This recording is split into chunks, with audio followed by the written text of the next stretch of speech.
সামনে ভয়ঙ্কর বিপদ দেখতে পারবেন। এমন ভয়ঙ্কর সিচুয়েশন আসবে যেটা কল্পনাতেও নাই এই মানব জাতি। পৃথিবীর সৃষ্টি থেকে নিয়ে কিয়ামত পর্যন্ত একটা বিষয় খুব কমন, সেটা কি? যুগে যুগে যারাই আল্লাহ রাব্বুল আলামিনের তাওহীদ এবং তার নবীর সুন্নতকে অবজ্ঞা করেছে, আল্লাহ পাক কাউকে এই পৃথিবীতে স্থান দেন নাই। এই ইতিহাসটা কোরআন এবং হাদিসের পাতায় পাতায় আছে। সময়ের শপথ করে আল্লাহ পাক আমাদেরকে বলছেন, ইতিহাস ঘেটে দেখো, পিছনের দিকে তাকিয়ে দেখো, যুগে যুগে যারাই আল্লাহ এবং তার রাসূলের অবাধ্য হয়েছে, আল্লাহ পাক কাউকে এই পৃথিবীতে স্থান দেন নাই। এক নাম্বার দেখেন, ওই যে নূহ আলাইহিস সালাম স্থান পেয়েছে। নূহ আলাইহিস সালামের যুগে যে মানুষেরা আল্লাহর বিরোধিতা করেছিল, তারা কি টিকতে পেরেছে? পারে নাই। মাত্র 40 বা 80টা পরিবার নাজাত পেয়েছে, বাকি সবাইকে আল্লাহ পাক ডুবিয়ে মেরেছে। পৃথিবীতে এখন আমরা যারা বেঁচে আছি, আমরা কিন্তু ওই 40 বা 80 পরিবারের সন্তান।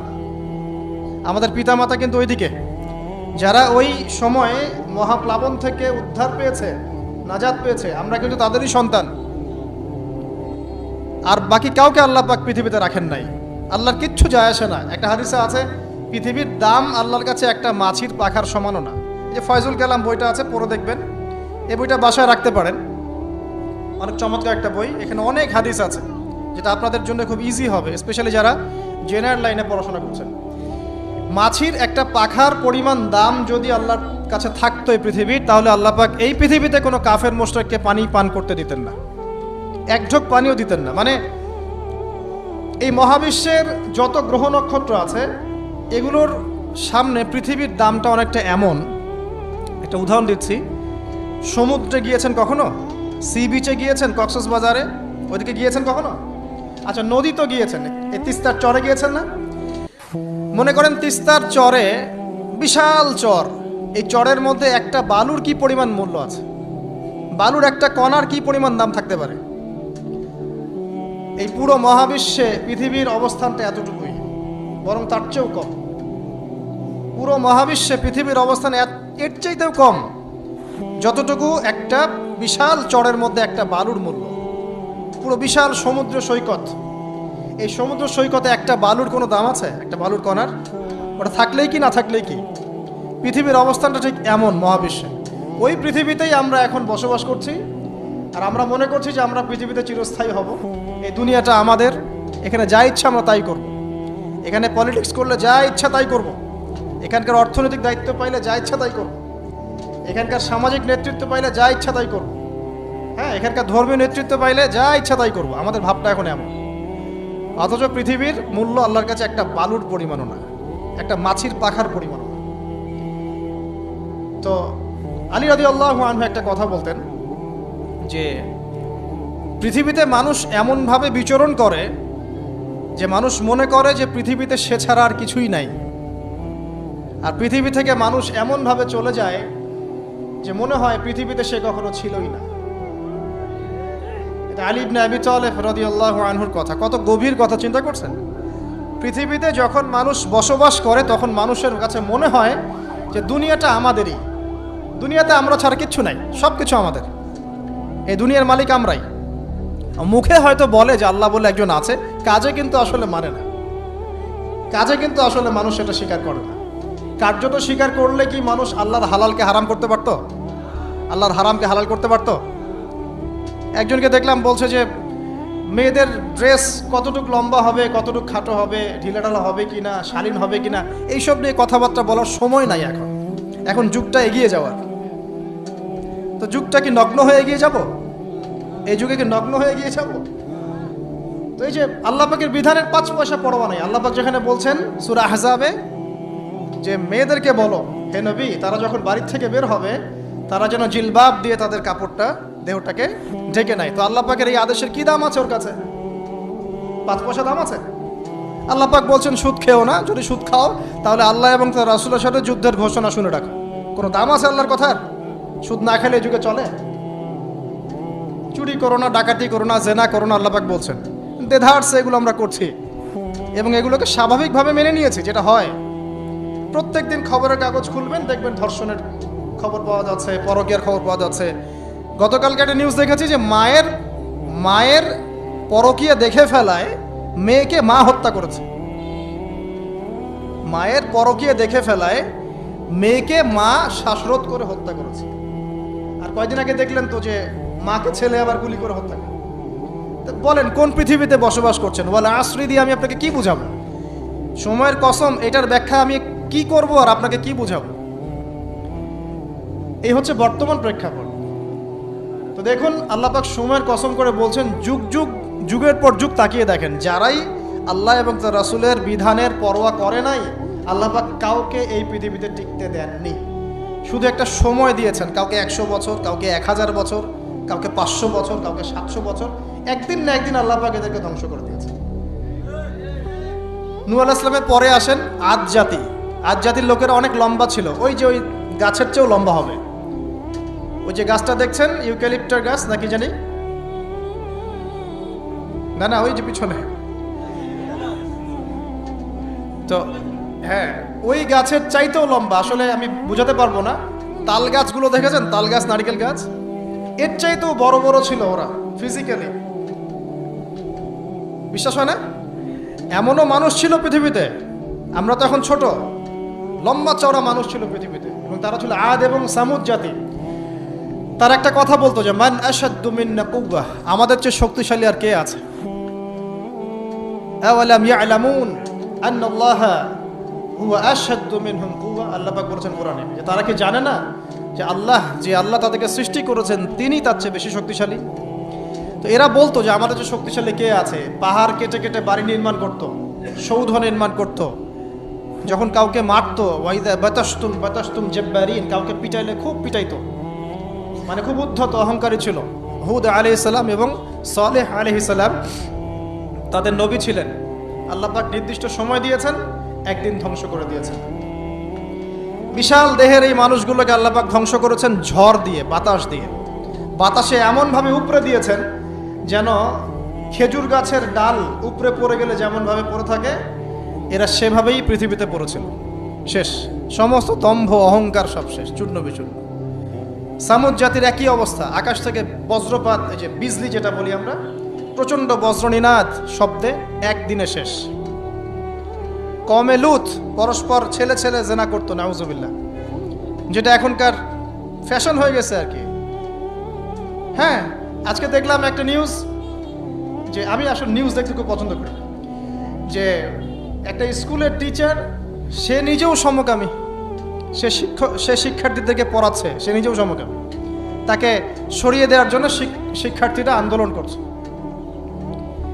এখন এদের সংগঠনও আছে, এদের পতাকা আছে, এদের ম্যাগাজিন আছে, এরা মানবতার কথা বলে, এরা বলে যে বাক স্বাধীনতার কথা বলে। আগে ওই উইকিপিডিয়া ঘাটলে দেখবেন, আগে দেখা যেত যে সমকামিতাকে একটা রোগ বলতো মানুষ, যেটা মানসিক রোগ ইত্যাদি। এখন উইকিপিডিয়ায় ঘেটে দেখবেন, এখন এটাকে বলে এটা হচ্ছে বাক স্বাধীনতা। মানে বাক স্বাধীনতা, আপনি চাইলে একটা ছেলেকেও বিয়ে করতে পারেন, মেয়েকেও করতে পারেন। তো লূত আলাইহিস সালামের কওম এই কাজটা করতো।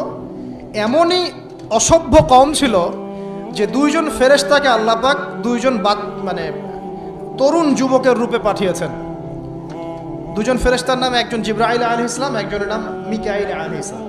দুইজনকে পাঠিয়েছেন ওদেরকে ধ্বংস করার জন্য, কিন্তু ফুটফুটে সুদর্শন তরুণের রূপে আর কি। তো তারা এসে আশ্রয় নিয়েছেন লূত আলাইহিস সালামের বাসায়। এখন ওই কওমের লোকেরা এসে লূত আলাইহিস সালামকে বলছে যে তোমার মেহমানদেরকে ডেকে নিয়ে আসো। লূত আলাইহিস সালাম বলছে কি জন্যে? তখন তারা বলছে তুমি তো খুব ভালো করেই জানো আমরা কি জন্য এসেছি। কথা কি বুঝতে পারছেন? লূত আলাইহিস সালাম বলছেন যে হাউলাই বানাতি ইন কুনতুম ফাইলিন, আমার মেয়েরা আছে, তোমাদের যদি কোনো মানে সৎ পুরুষ থেকে থাকো তাহলে আমার মেয়েদেরকে বিয়ে করে নাও, প্রয়োজন আমার মেয়েদেরকে বিয়ে করে নাও, তারপরে ওই খারাপ কাজে যেও না। তখন তারা বলছে যে তুমি খুব ভালো করেই জানো লূত আমরা কি জন্য এসেছি, তোমার মেয়েদের ব্যাপারে আমার কোনো আগ্রহ নাই। চিন্তা করতে পারেন? তখন লূত আলাইহিস সালাম বলছেন আলাইসা মিনকুম রাজুলুন রশিদ, তোমাদের মধ্যে কি একটা ভালো মানুষও বাকি নাই? এরকম কম ছিল, মানে আল্লাহর ফেরেশতাদেরকেও চাচ্ছে নিজেদের কুপ্রবৃত্তি দমন করার জন্য। আল্লাহ পাক ওই জাতিটাকে এমনভাবে ধ্বংস করেছেন, ফেরেশতা জিবরাইল আলাইহিস সালামের পাখা আছে প্রায় 600টা পাখা, 2টা পাখা দিয়ে তিনি ওই পুরো কওমকে এভাবে উঠিয়েছেন আসমানে। তারপর আসমান থেকে ওদেরকে পাথর বর্ষণ করা হয়েছে, রজম যেটা বলি আমরা। দুনিয়াতে রজম না হলে আসমানে হয়েছে রজম, পাথর নিক্ষেপ করে থেতলে দেওয়া হয়েছে, তারপরে এদেরকে উল্টে এভাবে দাফন করে দেওয়া হয়েছে। জর্ডান নামক জায়গার ডেড সি বা মৃত সাগর যেটা, ওই জায়গাটা হচ্ছে কওমে লুতের জায়গা। অনলাইনে ঘেটে দেখেন, এই জায়গায় এই কওমে লুত থাকতো, সমকামী।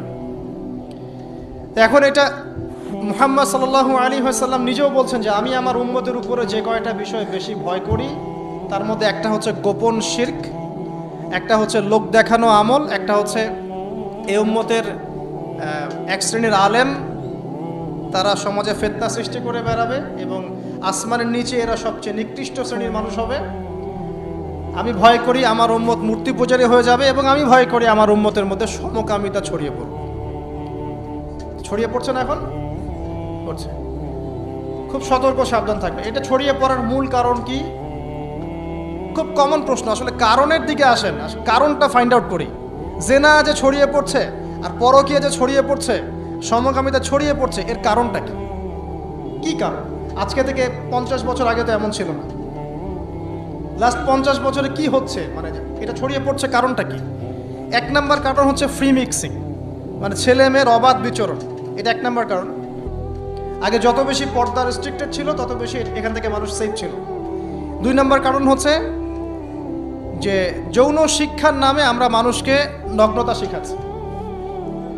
3 নম্বর কারণ হচ্ছে প্রত্যেক প্রিন্ট এবং ইলেকট্রনিক মিডিয়া যৌনতার সুরসুরি দিচ্ছে।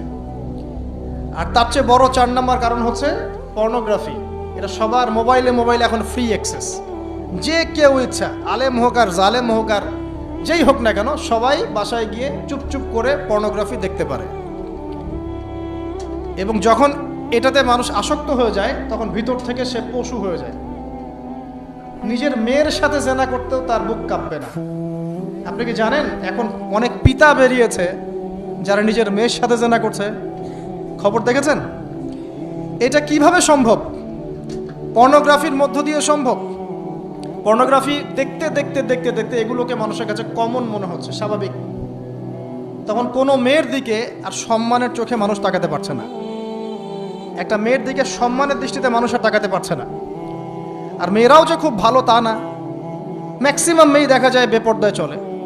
ওরা পছন্দ করে কেউ ওদেরকে ইপ্রিজিং করুক, কেউ একটু লাভ লেটার দিক, কেউ টিকটক একটু নক করুক, কেউ মেসেঞ্জারে নক করুক। অনেক মেয়েরা তো অনেক বদ এখন। ভালো মেয়ে খুঁজে পাবেন কোথায়? খুবই রেয়ার, খুবই রেয়ার। ভালো মেয়ে খুঁজে পাওয়া খুবই রেয়ার। যদি আপনি নিজে পবিত্র না থাকেন, আপনি পবিত্র মেয়ে খুঁজে পাবেন না। প্রিয় দিনী ভাই, আপনি যদি নিজে পবিত্র না থাকেন, আপনি পবিত্র মেয়ে খুঁজে পাবেন না। বড় বড় শহরগুলোতে গিয়ে দেখেন, শপিং মলগুলোতে গিয়ে দেখেন, শপিং মল, ইউনিভার্সিটিজ, মেগা সিটিজগুলোতে গিয়ে দেখেন, মেয়েদের গেট আপগুলো দেখেন। বলবে যে হুজুর আপনারা এগুলো দেখেন? জি না, আমরা দেখি না, বাট আমাদের চোখের সামনে পড়ে যায়। আর চোখের সামনে যখন পড়ে যায় তখন তো আমরা চোখ বন্ধ করে হাঁটতে পারবো না। মনে করেন আমি কার ড্রাইভ করছি, এমনকি আমি চোখ বন্ধ করে ড্রাইভ করব? সামনে কেউ পড়ে গেলে বলবেন হুজুর আপনার দৃষ্টি খারাপ। কি ফাইজলামি শুরু করছে একটা। ডানে বামে চারপাশে যখন মেয়েরা এভাবে নগ্ন হয়ে ঘুরবে, আমি কি চোখ বন্ধ করে আকাশের দিকে তাকায় গাড়ি চালাবো? না আকাশের দিকে তাকায় হাঁটবেন, নাকি মাটির তলে তাকায় হাঁটবেন? কি করবো? তো এগুলো হচ্ছে এক শ্রেণীর বুদ্ধি প্রতিবন্ধী আছে, নাস্তিকতায় বিশ্বাসী, এদের খোরা যুক্তি এগুলো। তুমি সারা দেশে এরকম নগ্নতা ছড়িয়ে বেড়াবা আর বলবা যে তোমাদের মানসিক সমস্যা, হ্যাঁ তোমাদের মনের সমস্যা, রোগটা তোমাদের মনে। আশ্চর্য বিষয়। সুবহান।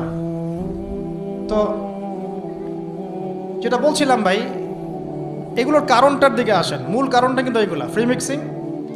আপনার মিডিয়াগুলোর মধ্য দিয়ে এইভাবে অবাধে দেদারসে যৌনতার প্রদর্শনী, বিভিন্ন মুভিজ অ্যান্ড ফিল্মস অ্যান্ড এই যে সিরিয়াল, এইগুলা, এমন কিছু মিডিয়া যেগুলো আমাদেরকে যৌনতা শেখাচ্ছে, এবং পর্নোগ্রাফি, এগুলো সব কিছু যখন একত্রিত হয়েছে তখন দেখবেন সমাজের মধ্যে যৌনতা বেড়েছে, জেনা বেড়েছে, ধর্ষণ বাড়ছে, তারপরে পরকীয়া বাড়ছে, এবং এগুলো এখন নর্মাল হয়ে গেছে। মানে এগুলো নর্মাল, মানুষ সবাই মেনে নিছে যে এটা হয়, এমনই আসলে। ধর্ষণ দিনে 4-5টা হয়, হ্যাঁ, রেপ এটা হতেই পারে। জেনা, ছেলে মেয়ে একটা আপোষের সম্মতিতে প্রেম করছে, জেনা করছে, এটা সমস্যার কিছু নাই, এটা বাক স্বাধীনতা, এটা মানুষ মনে করে এখন। হ্যাঁ, দুজন যদি পরস্পর সম্মতিতে জেনা করে এটাকে পাপ মনে করা হচ্ছে না এখন আর। আপনার কথা কি মাথার মধ্যে আছে? সত্যি, এখন যদি দুজন, একজন ছেলে একজন মেয়ে যদি সম্মতিতে জেনা করে এটাকে পাপ মনে করা হচ্ছে না, জোর করে করলে তখন পাপ মনে করা হচ্ছে। এবং দেখা যায় অনেক পরিবার, আপনি জরিপ করে দেখেন, ম্যাক্সিমাম পরিবারে এখন পরকীয়া ঢুকে গেছে। স্বামীকে নিয়ে স্ত্রী সন্তুষ্ট না, স্ত্রীকে নিয়ে স্বামী সন্তুষ্ট না, চলছে। আবার যদি কেউ অনেস্টলি একাধিক বিয়ের দিকে যায় তখন তাকে আবার সমাজের দিকে খারাপ চোখে দেখা হচ্ছে। দেখা যাবে একটা স্ত্রী আছে বাসায়, কিন্তু বাইরে 10টা মেয়ের সাথে টাঙ্কি মেরে বেড়ায়, কোনো সমস্যা নাই। 10টা মেয়ের সাথে জেনা করে বেড়ায়, কোনো সমস্যা নাই। কিন্তু একটা মেয়েকে যদি বিয়ে করে তাকে ভরণ পোষণ, তার রেসপন্সিবিলিটি, তার গার্ডিয়ানশিপ, তাকে সম্পত্তির অধিকার, যৌন অধিকার সব কিছু দেওয়ার চেষ্টা করে, তখন সমাজের মানুষ বাঁকা চোখে তাকায় থাকে। এটা কোন যুগে আছেন? এটা আইয়ামে জাহিলিয়াত চলছে এখন। আমরা মক্কাকে আইয়ামে জাহিলিয়াত মনে করেন? মক্কার জাহিলিয়াতের চেয়ে 1000 গুণ বেশি জাহিলিয়াত এখনকার বিশ্বে আছে। কেউ চ্যালেঞ্জ করলে আমার সাথে ডিবেট করতে বলেন, আমি প্রমাণ করে দিব যে মক্কার জাহিলিয়াতের চাইতে 1000 গুণ বেশি জাহিলিয়াত এই যুগে আছে। তবে শর্ত হচ্ছে এই জাহিলিয়াত প্রমাণ করতে হবে শুধু কোরআন এবং হাদিসের চোখ দিয়ে, অন্য কোনো চোখ দিয়ে চলবে না। তো এই সব কিছুর উপরে আবার একটা বিষয় আছে, সেটা হলো সবসময় আইনের সুশাসন নিশ্চিত হচ্ছে না। সব ধর্ষকের বিচার হচ্ছে না, সব জেনাকারীর বিচার হচ্ছে না, মাদকদ্রব্য সবার বিচার হচ্ছে না। বিচার হলে আইনের ফাঁকফোকর দিয়ে বেরিয়ে যাচ্ছে। আর সিস্টেম করা আছে, ওখানে একটু খাওয়াবেন, তার নিচে একটু খাওয়াবেন, তারপর এখানে একটু খাওয়াবেন, আস্তে আস্তে সব ফুলে যাবে। আর এগুলো আমরা মেনে নর্মাল, এমনই সিস্টেম আমরা সবাই মেনেই নিয়েছি, এটাই হয়। এই যে মেনে নেওয়ার ট্রেন্ড, এটা করতে করতে করতে আমরা এখন চরম রকম জাহেলি একটা সমাজে বসবাস করছি। এই সময়ের কসম আল্লাহ পাক আপনাকে করছেন, ওয়ালা আসর, এই সময়ের কসম। মানে কোন সময় আপনি বসবাস করছেন নিজেই চোখ দিয়ে দেখেন। সময়কে চিনতে শিখুন, ইতিহাস পড়তে শিখুন। ইতিহাসের সময়ের যুগে যুগে যারা আল্লাহর আইনের বা আল্লাহর বিধানের বিরোধিতা করেছে ওদের কি পরিণত হয়েছে দেখুন, আর সময়কে মূল্যায়ন করুন। এভাবে আদ সামুদের কথা বললাম, কওমে লুতের কথা বললাম, এই যে কওমে শুআইব, একই অবস্থা, মাপে কম দিত, আল্লাহ পাক ভূমিকম্প দিয়ে ধ্বংস করে দিয়েছে, মানুষকে ঠকাতো। শুআইব আলাইহিস সালামের কওম যেভাবে মানুষকে ঠকাতো, এখনকার IMF আর ওয়ার্ল্ড ব্যাংক মানুষকে এইভাবে ঠকায়। এটা আপনি বুঝবেন না যদি ইন্টারন্যাশনাল ইকোনমিক্স মনিটারি সিস্টেম সম্পর্কে পড়াশোনা না করেন। সুদের জালে ফেলে দরিদ্র দেশগুলোকে একদম গলায় রশি ধরে টেনে ফেলে দিবে, হ্যাঁ, সুদের মধ্য দিয়ে। এবং পুরো ওয়ার্ল্ডটাকে এভাবে সাজিয়েছে, এর বাইরে কেউ বেরোতে পারবে না। শুআইব আলাইহিস সালামের কওমের পরে কি? ফিরআউনের কওম, মুসা আলাইহিস সালাম। ফিরআউন ছিল বিশ্বের সবচেয়ে প্রতাপশালী নেতা, যে নিজেকে এক পর্যায়ে বলেছিল যে আনা রব্বুকুমুল আ'লা, আমি তোমাদের মহান রব, তাই না? সে বলেছিল যে আমি তোমাদের জন্য যা ভালো মনে করি আমি তাই করি, এবং আমি তোমাদেরকে সরল পথ দেখাই। এটা ফিরআউনের স্টেটমেন্ট, এটাও কিন্তু ফিরআউনের স্টেটমেন্ট। তো সে নিজেকে এক পর্যায়ে রব দাবি করে, এবং আল্লাহ পাক তাকে ক্ষমতা দিয়েছিলেন, দীর্ঘ হায়াত দিয়েছিলেন, ওকে জুলুমের ক্ষেত্রে আল্লাহ পাক অবকাশ ছাড় দিয়েছিলেন। এক পর্যায়ে সে মনে করলো যে তাকে ধরার কেউ নাই। আল্লাহ রাব্বুল আলামিন একটা সুযোগের অপেক্ষা, জাস্ট একটা সুযোগের অপেক্ষা, সেটা হলো মুসা আলাইহিস সালামকে ধাওয়া করছে ফিরআউন এবং তার দলবল লোহিত সাগরের কাছে আসলো। ফিরআউন এদিকে দাঁড়িয়ে আছে, মুসা আলাইহিস সালাম এবং তার সাথীরা পার হয়ে গেল। ফিরআউনও পার হতে গিয়ে আল্লাহ পাক সবাইকে সদল বলে ডুবিয়ে দিলেন। একদিনের ব্যাপার। আল্লাহ পাক ওয়ালা আসরি, সময়ের কসম করে এদিকে আমাদেরকে তাকাতে বলছেন। ইতিহাস ঘেটে দেখো, ফিরআউনের মতো বড় যারা স্বৈরাচারী ছিল তারাও টিকতে পারে নাই, পেরেছে? পারে নাই। নমরুদের কথা আপনারা জানেন, বিশাল প্রতাপশালী, তাকে আল্লাহ পাক লম্বা হায়াত দিয়েছিলেন। ইব্রাহিম আলাইহিস সালামকে কত পরীক্ষায় না ফেললো, আগুনে পর্যন্ত ফেলেছে। ইব্রাহিম আলাইহিস সালাম বলেছেন হাসবি আল্লাহ ওয়া নি'মাল ওয়াকিল, হাসবি আল্লাহ ওয়া নি'মাল ওয়াকিল, নি'মাল মাওলা ওয়া নি'মান নাসির। আল্লাহ রাব্বুল আলামিন ইব্রাহিম আলাইহিস সালামকে বিজয় দিলেন ও নমরুদকে আল্লাহ পাক ধ্বংস করে দিলেন। কোথায় যাবেন? ঈসা আলাইহিস সালামের কওমে আসেন। যারা ঈসা আলাইহিস সালামকে মেনে নিয়েছে নাজাত পেয়েছে, যারা মেনে নেয় নাই কিয়ামত পর্যন্ত আল্লাহ পাক ওদেরকে লানত করে রেখে দিয়েছে। ওরা কারা? ওরা ইহুদিরা, জিউজরা। তো লম্বা করছি না, একটা বিষয়ের দিকে ফোকাস করেন। সময়ের কসম বলতে আল্লাহ পাক আপনাকে বর্তমান সময়টাকে চিন্তা করতে শেখাচ্ছেন। কারণ আপনি আমি যে সময় আছি সে সময় নিয়ে ভাবতে হবে। 1, 2 সময়কে মূল্যায়ন করতে হবে। 3 অতীতের সময়গুলোর দিকেও তাকাতে হবে, যে অতীতে কখন কার কী পরিণত হয়েছে, কি কারণে হয়েছে। এখান থেকে শিক্ষা নিয়ে সামনের দিকে পথ চলতে হবে। আর সামনের সময় কেমন? সামনের সময় আরও ভয়ঙ্কর। যত দিন যাবে কিয়ামতের যে আলামতগুলো বাকি আছে সেগুলো আস্তে আস্তে চোখের সামনে দেখা যাবে। 10টা বড় বড় আলামত এখনও দেখা যাচ্ছে না, বাকি ছোট ছোট যত আলামত আছে তার 100টার মধ্যে 99টাই দেখা যাচ্ছে।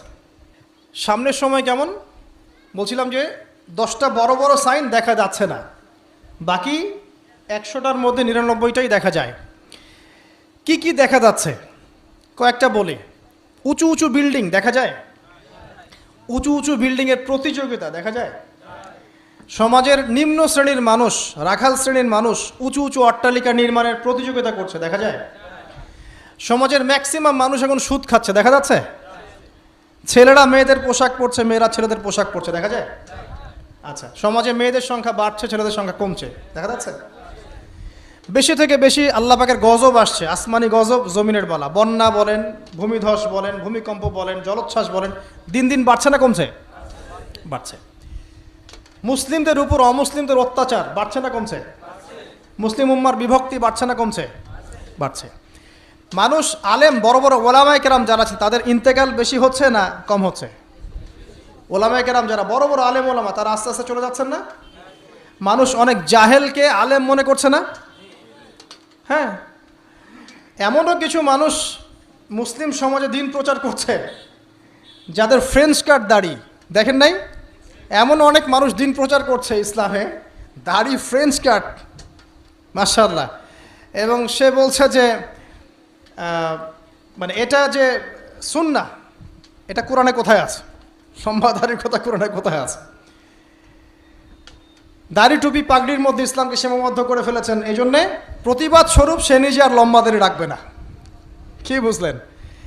আপনারা দাড়ি টুপি এবং পাগড়ি জুব্বার মধ্যে ইসলামকে সীমাবদ্ধ করে ফেলেছেন, এই কারণে সে নিজে আর দাড়ি রাখবে না, ইসলাম প্রচার করে বেড়াচ্ছে। মানুষ ওদের পিছনে ছুটছেও। দেখলাম নারী একজন মহিলা ওয়াজ মাহফিলের স্টেজে উঠে বক্তব্য দিচ্ছে। হ্যাঁ, আশপাশে কিছু মানুষ আছে যাদের আবার দাড়ি টুপিও আছে, তারা বসে বসে আবার শুনছেও লেকচার। হ্যাঁ, তো এই যে সাইন যে আলেমদের মৃত্যু হবে, জাহেলদেরকে মানুষ আলেম মনে করবে, মেয়েদের সংখ্যা বাড়বে, ছেলেদের সংখ্যা কমবে, ছেলেরা মেয়েদের পোশাক পরবে, মেয়েরা ছেলেদের পোশাক পরবে, এগুলো দেখতে পাচ্ছেন না? দেখতে পাচ্ছেন। সময় সংক্ষিপ্ত হয়ে আসছে না? নবীজি বলেছেন একটা বছর চলে যাবে একটা কিসের মতো? মাসের মতো। মাস যাবে সপ্তাহের মতো, সপ্তাহ যাবে একটা দিনের মতো। সময়ের বরকত কমছে না? কমছে। হঠাৎ মৃত্যু বাড়ছে না মানুষের? হঠাৎ মৃত্যু যাচ্ছে, অ্যাক্সিডেন্ট, মরে গেল হঠাৎ। দেখবেন ছোট ছোট বাচ্চা যারা আছে, এই বাচ্চাদের সাথে যৌন সম্পর্ক বাড়ছে না? বাচ্চাদেরকে ধর্ষণ বাড়ছে না? সমাজে এমনি নর্মালি জেনার ধর্ষণ বাড়ছে না? পরিবারের ভাঙনগুলো হচ্ছে না বেশি? ভাঙন বাড়ছে না? পরকীয়া বাড়ছে না? এই যে ভাইয়ে ভাইয়ে দ্বন্দ্ব, সম্পত্তির জন্য বাবার সাথে ছেলের দ্বন্দ্ব, মায়ের সাথে ছেলের দ্বন্দ্ব, প্রতিবেশী খোনাখুনি, এগুলো বাড়ছে না কমছে? সব কিয়ামতের সাইন। আমানতদারিতা উঠে যাচ্ছে না? যে ব্যক্তি মিথ্যাবাদী তাকে সমাজে সত্যবাদী বলা হচ্ছে না? আর যে সত্যবাদী ওকে সমাজে মিথ্যাবাদী বলা হচ্ছে না? কোথায় আছেন? আপনি নিজেই পড়াশোনা করেন, দেখেন আলামত আর কতগুলো আলামত চান, সবগুলো আপনি চোখের সামনে দেখতে পারবেন। কিন্তু 10টা বড় বড় সাইন এখনো আসে নাই। কিরকম? 1, মসিহুদ দাজ্জাল এসেছে? আসে নাই মানে সে এখনো আত্মপ্রকাশ করেনি মানুষের রূপে, কিন্তু তার জন্ম হয়েছে, সে আছে, যেখানে থাকার সেখানেই আছে। তার যেটা মিশন, সেই মিশন চলছে বিশ্বজুড়ে, এবং তার মিশনগুলো বাস্তবায়ন করছে এখন ইহুদিরা। কারণ ইহুদিদেরকে নিয়েই সে বিশ্ব শাসন করবে। যাদেরকে নিয়ে সে বিশ্ব শাসন করবে তারা দাজ্জালের মিশন ঠিকই বাস্তবায়ন করছে, দেখেন, দাজ্জাল কিন্তু পৃথিবীতে আছে। কোথায় আছে, তার মানে সে কোন গোত্রের হবে ইত্যাদি ইত্যাদি, তার দেহের গঠন কেমন হবে, চুল কেমন হবে, চোখ কেমন হবে, সব কিছু হাদিসে বলা আছে।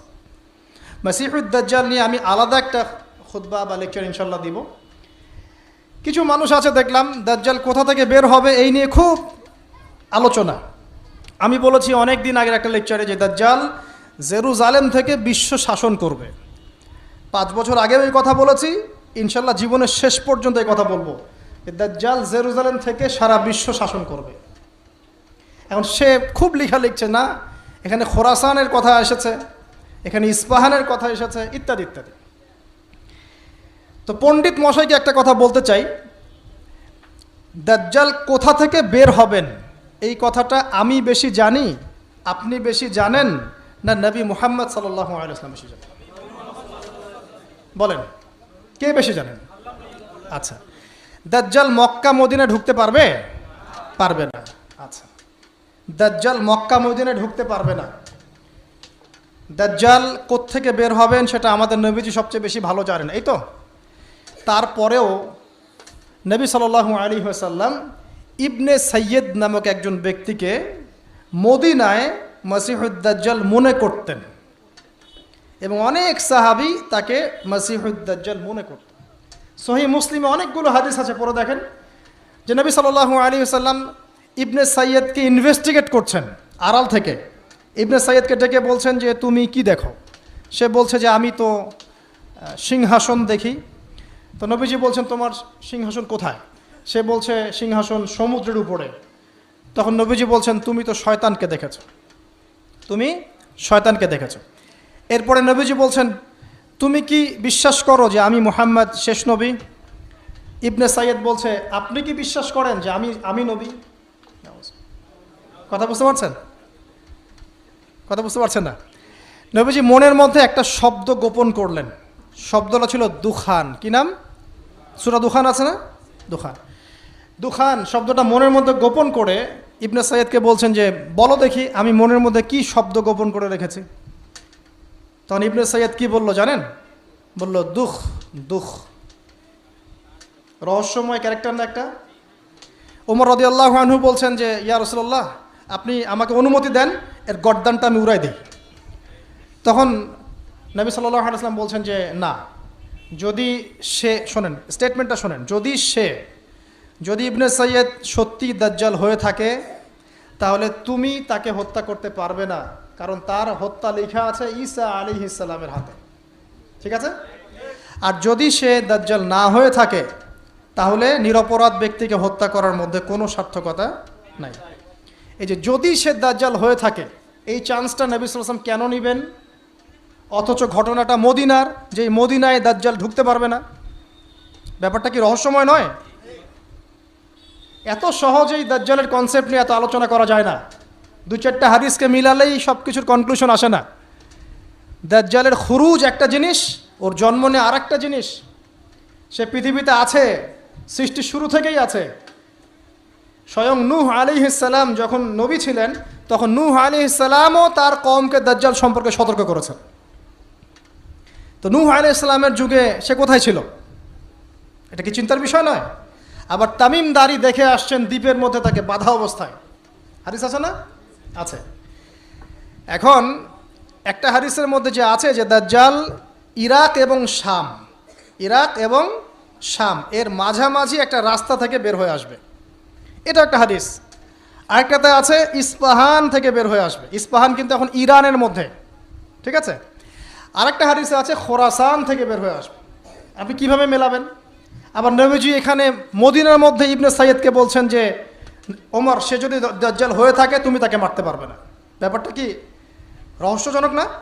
অনেক চেইন মিলাতে হবে এখানে, একটা দুটো হাদিস দিয়ে আমি কনক্লুশন আসতে পারবো না। আরেকটা বিষয় বলি, ওই যে শাম এবং ইরাকের মাঝখানে রাস্তার কথা আসছে, এই জায়গাটা এখন ইসরায়েলের আন্ডারে পড়েছে। অথচ যেই সময় হাদিসটা বলা হচ্ছিল তখন কিন্তু ইসরায়েল রাষ্ট্রের অস্তিত্ব ছিল না। যখন দাজ্জাল সংক্রান্ত এই শাম ইরাকের হাদিস বলা হচ্ছে তখন ইসরায়েল রাষ্ট্রের জন্মও হয় নাই। এর জন্ম তো হয়েছে 1914 সালে, 17 সালে, 45 সালের দিকে এসে। তাহলে ওই যে ইস্পাহান খোরাসান যেগুলো বলছেন, এমনও হতে পারে অদূর ভবিষ্যতে ইসরায়েল ওই জায়গাগুলো দখল করে ফেলবে, হতেই পারে। সিরিয়ার ওই উপত্যকা কি ইসরায়েলের ছিল আগে? মিশরের গোলান ওদের ছিল আগে? আস্তে আস্তে তারা এক্সটেন্ড করেছে। তো এত সহজে একটা হারিস যে একটা কনক্লুশনে এসে অনলাইন ধুয়ে দেওয়ার মধ্যে কোনো সার্থকতা নাই। তো এই মুফতি সাহেব বা ওনাকে জিজ্ঞাসা করেন দাজ্জালের পণ্ডিতকে, যে তাহলে খোরাসান থেকে যদি দাজ্জাল বের হবে আর ইস্পাহান থেকে বের হবে, তাহলে মদিনায় নবী সাল্লাল্লাহু আলাইহি ওয়াসাল্লাম ইবনে সাইয়্যদকে কেন দাজ্জাল মনে করছেন? এই প্রশ্নের উত্তর আগে শুনে আসতে পারেন, এর কি উত্তর দেয়। এটা নিয়ে আরও ডিটেলস কথা আছে, আমি বললাম যে একটা দুইটা হাদিস দিয়ে এগুলো আমি বোঝাতে পারবো না, আমার মিনিমাম 1 ঘন্টা সময় লাগবে। আল্লাহ পাক এই বিষয়গুলো নিয়ে আমাদেরকে গভীর গবেষণার তৌফিক দান করুন। এতটুকু জেনে রাখেন, সে এই বিশ্ব শাসন করবেই এবং 40 দিন সে বিশ্বটাকে ম্যাসাকার করবে। তার এক হাতে জান্নাত এক হাতে জাহান্নাম, মানে এটা সত্যিকারের জান্নাত জাহান্নাম নয়, এটা রূপক অর্থে, মানে যে তার আনুগত্য করবে সে তাকে প্রোগ্রেস দিবে, যে তার আনুগত্য করবে না ধ্বংস। সে যে বায়ুমণ্ডল, যে আকাশ নিয়ন্ত্রণ করবে, দুর্ভিক্ষ দিবে, সে যে মানুষকে সচ্ছলতা দিবে, এগুলো কিভাবে? এগুলো তার আনুগত্য এবং তার মানে বিরোধিতার মধ্য দিয়ে মানে পরিস্ফুটিত হবে আর কি। দাজ্জাল এমন একটা গাধার পিঠে সফর করবে যেটার কান হবে অনেক লম্বা। তো এই গাধা মানে কি সত্যিকারের গাধা?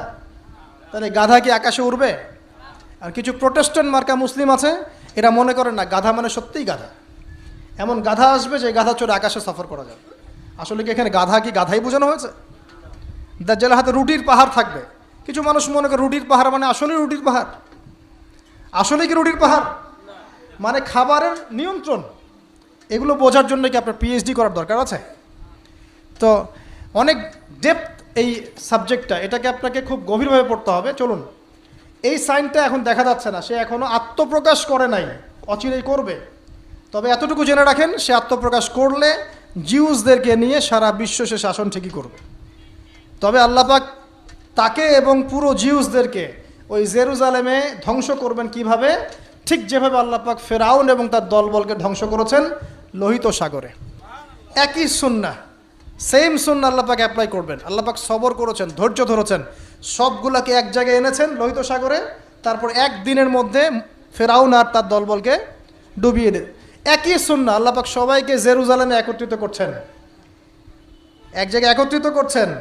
ঈসা ইবনে মারিয়ামের হাতে, ইমামুল মেহেদির হাতে এই সমস্ত জালেমদের পতন এক মুহূর্তেই হয়ে যাবে ইনশাআল্লাহ। এটা হবে সামনে, এটা দেখা যাচ্ছে না। আর কি? ইয়াজুজ আর মাজুজ দেখতে পাচ্ছেন না, 3টা বড় বড় ভূমিকম্প দেখতে পাচ্ছেন না। আর কি পাচ্ছেন না? ইয়েমেনের আগুন দেখতে পাচ্ছেন না, দাব্বাতুল আর্থ দেখতে পাচ্ছেন না, ঈসা আলাইহিস সালামের আগমন দেখতে পাচ্ছেন না। মানে এই যে বড় বড় সাইনগুলো, এগুলো আপনি দেখতে পাচ্ছেন না। বাকি সব ছোট ছোট আলামতগুলো দেখতে পাচ্ছেন না? দেখতে পাচ্ছেন। এটা আপনার সময় সামনে অপেক্ষা করছে। এখন আল্লাহ পাক, আল্লাহ রাব্বুল আলামিন, আমরা শেষ করছি। আল্লাহ রাব্বুল আলামিন এখন কি বলছেন? যে এই সময়ের কসম করে আল্লাহ পাক বলছেন সবাই আমরা ক্ষতির মধ্যে আছি। আমরা যে ক্ষতির মধ্যে আছি এটাকে বোঝার আর বাকি আছে? পারিবারিকভাবে, ধর্মীয়ভাবে, ইকোনমিক্যালি, আপনার পলিটিক্যালি আমরা যে ক্ষতির মধ্যে আছি বোঝার কি বাকি আছে? পুরো বিশ্বটাই ক্ষতির সম্মুখীন। কিন্তু আল্লাহ পাক একটা শর্ত দিচ্ছেন বা একটা উপায় বলে দিচ্ছেন যে এই 4টা কাজ যদি তোমরা ঠিকঠাক মতো করতে পারো ইনশাআল্লাহ তোমরা ক্ষতি থেকে বেঁচে থাকবে ইনশাআল্লাহ তাআলা। আমরা দোয়া করি আল্লাহ পাক আমাদের সবাইকে এই 4টা কাজ সঠিকভাবে করার তৌফিক ইনায়াত করুন, আমিন। কোন 4টা কাজ? 1 নাম্বার, ঈমান, ইল্লাল্লাযীনা আমানু। ঈমান কাকে বলে এটা জানি তো আমরা নাকি? কয়টা পিলার ঈমানের? কয়টা? 5টা। আর ইসলামের পিলার 6টা নাকি? ইসলামের 5টা, ঈমানের 6টা। ঈমানের 6টা পিলার কি কি বলেন? 1 নাম্বার, এটা হলো ঈমান। যারা ঈমানদার হবে তারা ইনশাআল্লাহ ক্ষতি থেকে বেঁচে থাকবে। 2, ওয়া আমিলুস সলিহাত, যারা সৎ আমল করবে, নেক আমল করবে। সৎ আমল, নেক আমল কি জিনিস? এক কথায় উত্তর হচ্ছে নবী সাল্লাল্লাহু আলাইহি ওয়াসাল্লামের সুন্নাহই হচ্ছে নেক আমল। সিম্পল। তিনি যেভাবে নামাজ পড়েছেন সেভাবে পড়বেন, যেভাবে জাকাত দিয়েছেন সেভাবে জাকাত দিবেন, যেভাবে হজ করেছেন, ওমরা করেছেন। বাইরে হকের কোনো মানদণ্ড আছে? সত্য মিথ্যার কোনো মানদণ্ড আছে?